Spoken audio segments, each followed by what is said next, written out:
ఇరుముడి బంధమో కన్న కలలన్నీ నెరవేర్చే తండ్రి వైతివో రెప్పచాటు కన్నీళ్ళే కష్టాలను మోసెరో తప్పులెన్ని ఉన్నాయో మన్నించి చేరదీయరో ఓర్వలేదు కలికాలం నాయి పయనం ఆపలేదు పలికిన నోరారా శరణం కాళ్ళు కాలిపోయినా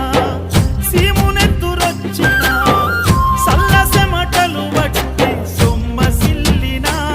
కనిపిస్తే చాలు అంటూ ఆకలిని మరిచిపోతూ అయ్యప్ప నిన్ను చూడందే కడుపు నిండదు ఎంత దూరం